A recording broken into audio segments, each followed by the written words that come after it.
friends, as you know, we've been doing a series on short fiction of the 19th century mainly, and we have already delivered about 10 lectures, and you would be now interested more in knowing the fictional trends in Europe in general and England and America in particular. And we have also authors in English who were English people or from France, and they migrated to other parts of the world, but they remained basically fundamentally European. Now, one of the authors that comes to mind in this context is Katherine Mansfield. And Katherine Mansfield, who was born in the 19th century and continued into the 20th century, carries a great deal of the 19th century, but that which looks ahead.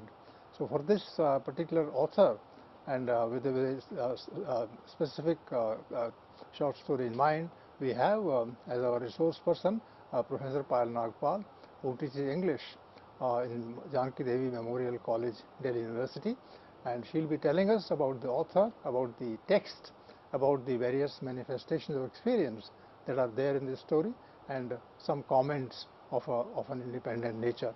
So, Professor Payal Nagpal, please tell us about the author and about the themes that she might be pursuing in her writing to begin with. Yes, thank you, Professor Prakash. So today we are going to be discussing Katherine Mansfield, and as you rightly pointed out, that she belongs pretty much to the late 19th century and moves into the 20th century. And this is the time when I think in terms of writing, there is such a lot of experimentation that's taking place that by and large, we've also looked at it from the point of view of canonical writers. I think it's last couple of decades now, there is a shift in perspective, and we're also looking at the period of modernism, the entire avant-garde movement from the point of view of the women writers. And here, you know, Katherine Mansfield's contribution is something that needs to be considered, you know, in terms of the modernist movement. What do you think is the canonical thing earlier, before this person came onto the scene? Any idea? So, I think there is a lot of focus in terms of, in any case, in late 19th and early 20th century, there are different, you know, groups of avant-garde writers who believe in, you know, they have their own manifestos. So we have, let's say, a manifesto on futurism. There is something on surrealism. There is something on impressionism, and so on. So all these, you know, categorize writing, art, visual art in a certain way. And here, I think we really need to relook at all this from the point of view of the women writers. One of the women writers we've always taken into account is Virginia Woolf. But we also need to, you know, go beyond that and see how, for instance, this entire series on the short story, how the short story, you know, contributes, how short fiction contributes to the making of the modernist movement. So I think this is, you know, Katherine Mansfield makes a very significant intervention here. And so the style is different, and we'll be discussing some of the techniques, if we can call it, you know, that she uses, that she employs in the course of the writing of the short story. And these come with writers like Katherine Mansfield. Yes. Yes. Good. Yes. I get the point. So she was born as Kathleen Mansfield Beauchamp in New Zealand, and you know, as discussed, that her years are 1888 in which she was born, and she lives up to 1923. So she's pretty much there as part of, you know, participant in the modernist movement. And we talk so much about, discuss avant-garde writers. So I think she makes a significant contribution here. So she had close friends like Ida Baker, and who wrote a memoir of her later. She studied at Queen's College, London, and so there is also a deep connection here with England. So Mansfield, you know, she's initially named as Kathleen, but you know, the transition is made to Katherine Mansfield, and she writes as Katherine Mansfield. So there is a deep connection that we can see with England, and so she returns briefly to New Zealand, only to go back to England because she found the life in New Zealand to be very constrictive and, you know, not as conducive. She married George Bowden, and later the critic Middleton Murray. So through Lytton Strachey, she also met Virginia Woolf, and she wrote a lot of short stories. Bliss, the short story that we will discuss today, was initially published in 1918 and then as part of a collection titled Bliss and Other Stories in 1920. So, looking at the word bliss, I think first and foremost we need to really look at the meaning of the word bliss itself and then see how this word and its varied nuances have been borne out in the context of the story. So, where bliss indicates complete happiness, a certain kind of fulfillment. So, there are many connotations here. On the one hand is, the within quotes blissful marriage, and then there are a series of other relations in this story that also indicate a lack, in terms of this bliss. So, do we accept the word bliss the way it is, or do we, read the story, enter from the different perspectives that are pointed out in this story to really understand what the term means? So, we will be looking at the story at various levels in terms of its narrative technique, varied themes. It's the critique of marriage, and also the subtextual, subtle presentation of homoerotic love in the story. It's one of the early stories that would be doing so. So, if we were to look at the plot of this story, we have Bertha Young, who's about 30 and is married to Harry. There seems to be a kind of, right from the first line in the story, there seems to be a kind of hyper energy around her. I mean, one can almost use the word hysterical here.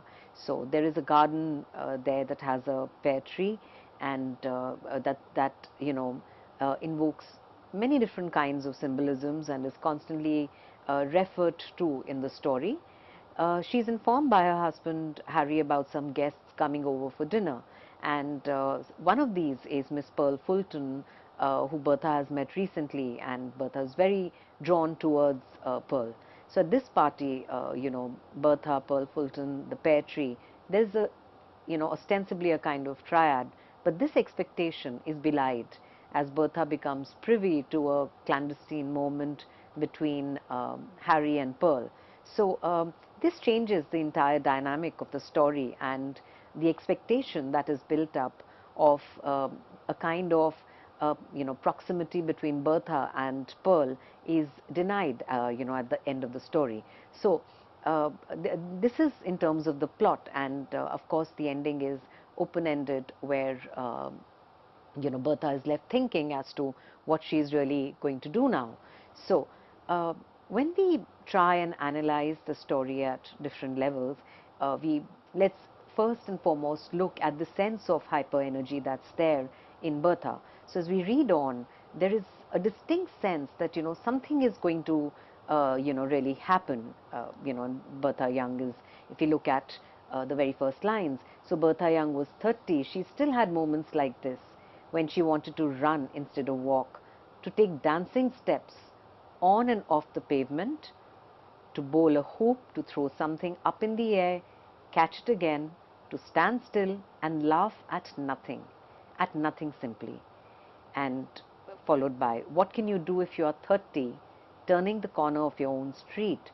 You are overcome suddenly by a feeling of bliss, absolute bliss. So it's quite an indicator. It shows that this is there in the very first lines. So the word bliss has been introduced to the reader, right at the beginning of the story. The protagonist of the story, that's Bertha Young, seems to be overcome by the sense of bliss. Is this sense of bliss authentic, or is it an illusion that she has created around her? As a reader, one almost knows that there is something else that's going to happen, because the sense of hyper energy that's there, a kind of hysteria that's there, it makes it seem as if this is not real. So as is indicated, as though you suddenly swallowed a bright piece of that late afternoon sun, and it burned in your bosom, sending out a little shower of sparks into every particle, into every finger and toe. So it's her entire body, in a sense, is consumed by this sense of bliss. So In terms of language, of course, we can see, with phrases like the late afternoon sun, how it burned in your bosom, shower of sparks, and so on, that there is sheer poetry in writing. So, and this is also, in a sense, very different, one can say, from the style of Virginia Woolf. There is an intense symbolism, but there is an interior monologue that's constantly at work. So there are always these many Berthas. There is a Bertha who interacts with, the people around her, speaks to the people around her.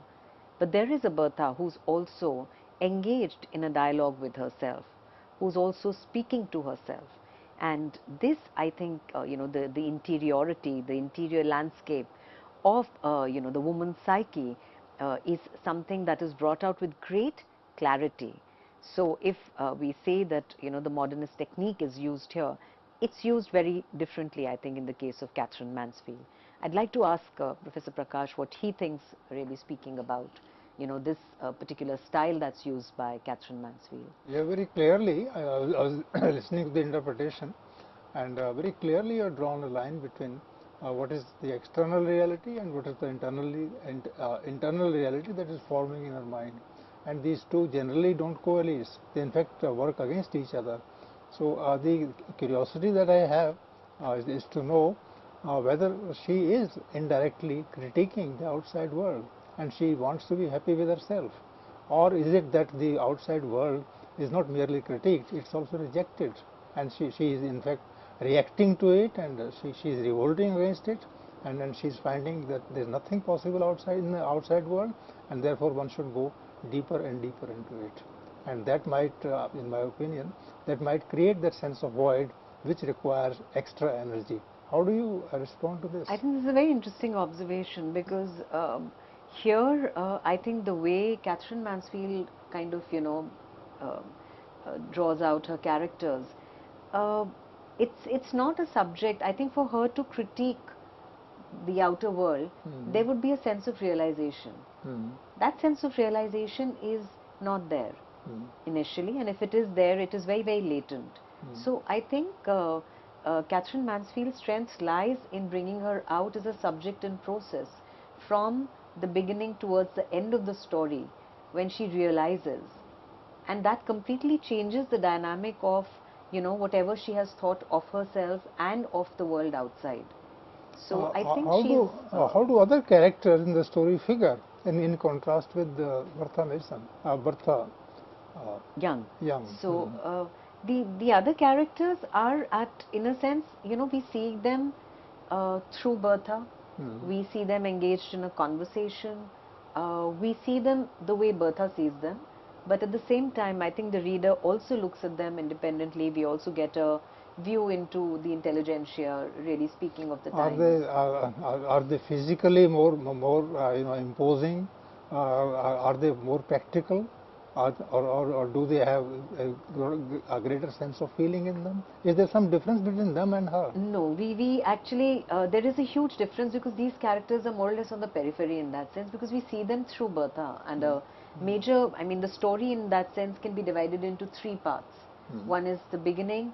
There's then a brief interaction that she has with the daughter, and then this is followed by the dinner party that's there. So we actually get to meet all these people only towards the end of the story, which is the dinner party. And the characters are brought in, really speaking, we see them through Bertha's psyche and how she interprets them.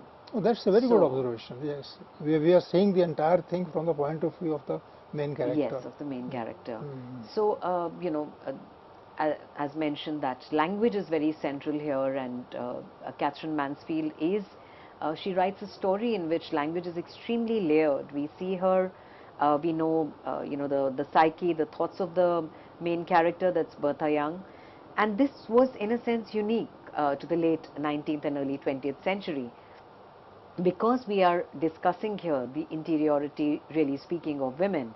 So, an important question asked by Bertha that pretty much remains the subtext in this story is, why be given a body if you have to keep it shut up in a case like a rare, rare fiddle?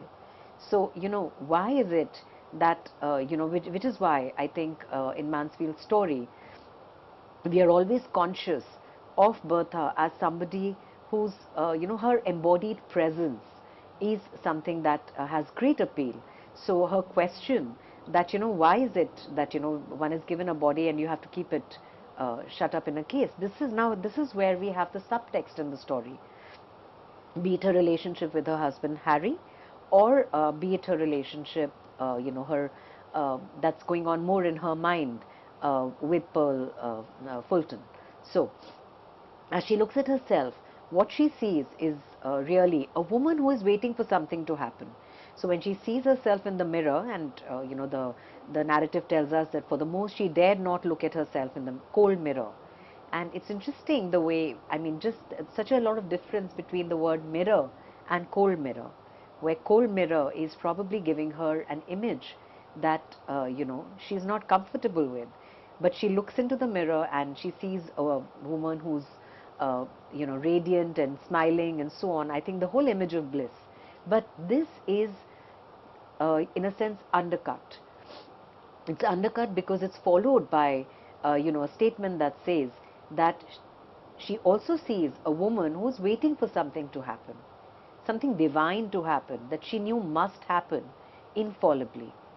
So I think this tells the reader, as one begins reading the story, one is, in a sense, moving towards that moment where something is to happen in the story. There is a great sense of color that's used in the story. Color is very interesting, and there is, I think, sensuousness is built through the use of color here. So it's almost like, we see a painting, in front of us, and we've often, as mentioned, we've approached modernism from the point of view of the male writers. So when we look at the way in which color and different layers, actually, the themes are connected to it, it's not simply color. So for instance, there were tangerines and apples stained with strawberry pink. Now this is sheer poetry. Some yellow pears, smooth as silk, some white grapes covered with a silver bloom, and a big cluster of purple ones. Now, where in terms of the narrative technique, color is used in a very, very interesting way throughout the story. It shows us, it reflects on, of course, Katherine Mansfield as a writer. In terms of the story, we see Bertha and her creative and artistic style, but how all this is actually just wasted in matrimony, in the sense she's, for instance, the purple fruit was actually to go along with the carpet that she had, or for that matter, she suddenly puts all the cushions in their place, and the room comes to life. But all this is being done to decorate the house, I think. So in that sense, Mansfield's consciousness of the time, and the way in which women are invested into kind of decorating the house and being the perfect hostess, I think that is very clearly brought out. And it's something that as a reader, I think we read between the lines to really undercut this. So this is where the story then moves into the second part, about her daughter, which is again very, very interesting. So maybe you yes. could tell us a little more about the cold mirror, what it signifies. Is it the society? Is it the gaze of the people around her, the husband, his family, his circle of friends? So what is the cold mirror? I think the cold mirror shows her two women. Okay. I think the cold mirror shows her two women, and we constantly have these two women. There is one woman that is, that belongs to the society, who's decorating the house, beautiful colors and everything. The other woman is waiting for something to happen. So one woman lives under the illusion of bliss. The other woman is seeking that bliss. Which is the woman that is closer to the writer, per se? The person who is seeking? I think the writer obviously relates in some way to the person who's seeking, and that's why she's been able to bring out like these different women within the same character. And her self-consciousness cannot be done justice to by the cold glare of the other person. Yes, of the other person. And so here, there when she sees a woman who's happy, who's radiant, who's full of joy, full of bliss. uh, you know, it says big dark eyes, so she's listening, but then the tone changes that she's waiting for something to happen. It could be something divine, but something must happen. She knew it. Is it threatening, that other thing? It is threatening because Disturbing? it is, of course, which is why I think also another reason why she finds it to be a cold mirror, because uh, it indicates fundamentally, a kind of a schism that's there within the same person. The person is, in a sense, there are different selves to her, there are different parts of her, and these different Berthas are not speaking the same language. They are in the same person, but there are multiple voices here. So the ostensible text is of this woman who is blissful, but by the end of the story, I think the subtext becomes extremely pronounced. It's no longer possible to look at this woman who's the happy, blissful married woman. You also mentioned the word matrimony here. What exactly is matrimony for her in the story and in the writer herself? So, there is, we'll be coming to that, in the latter part of the discussion, where there is a very sharp critique, sharp and subtle also at the same time, if, it might seem contradictory, but it's there that, uh, uh, on the one hand, there is happiness in marriage, and on the other hand, it's almost as if there is no dialogue. So, no, in fact, I agree. Subtlety, in fact, adds to the sharpness sometimes. yes. And sharpness also controls subtlety, but subtlety can't be controlled. Yes, and I think this is really speaking, one of the distinguishing and prominent factors of her writing. So, when we move to what one can say, I mean, the story is not as such divided into different parts, but we are analyzing it in terms of these different areas. So we move to her, Bertha, as she moves into the nursery, and she has this desire to hold her child, and there are the norms are there, and she's not expected to display this uninhibited affection and unconditional love towards a daughter who's being brought up by the nanny. So there is, there too she asks, what is the point really speaking of anything when she can't even, shower unconditional love on the child. So she insists, and it is the one thing that she insists on, I think, in the story, which is to actually feed the child herself. So the nanny is feeding the child, and so she says, and indeed she loved little bee so much, her neck as she bent forward, her exquisite toes, all her feeling of bliss came back again, and she didn't know how to express it and what to do with it. So there is, this sense of, maternal affection and love that she experiences. So uh, we get, and this is the moment, I think, if you look at it as a central moment.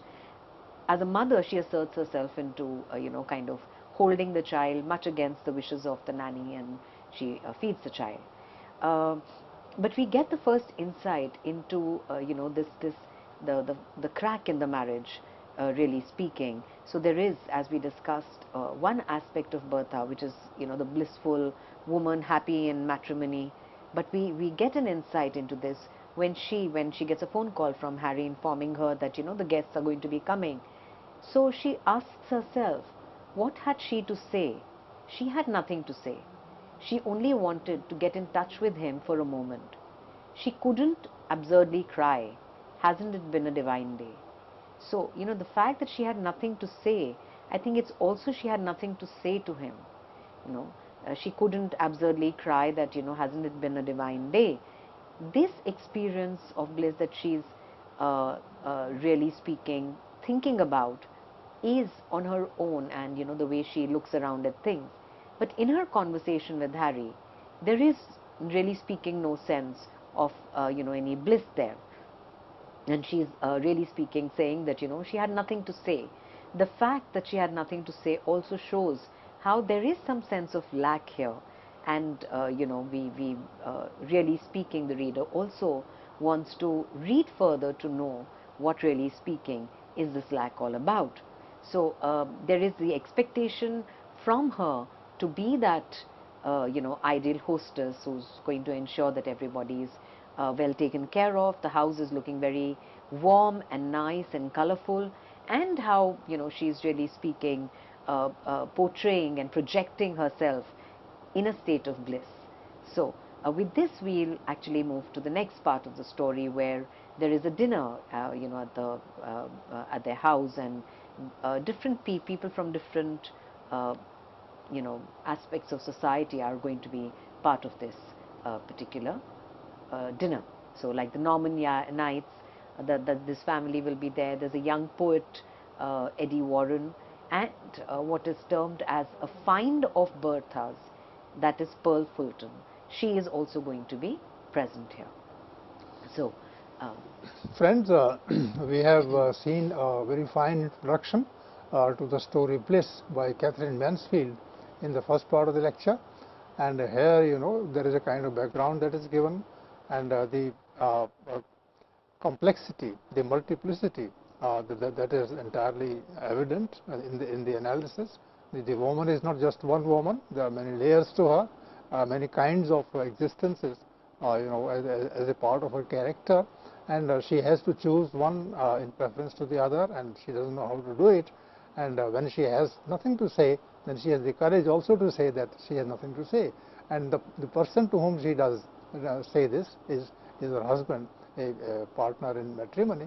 So maybe that's a kind of a critique. Professor Payal Nagpal is raising the question and is very delicately handling it, because the best thing that can do to a writer like this, Katherine Mansfield, is to keep the delicateness in mind. So with this, we partly come to the end of the first part, and in the second part, let's see how this kind of a lonely woman would be exposed to a whole group of people who are coming to her, who will be in the party, and the way she can conduct herself in the presence of those people. Thank you.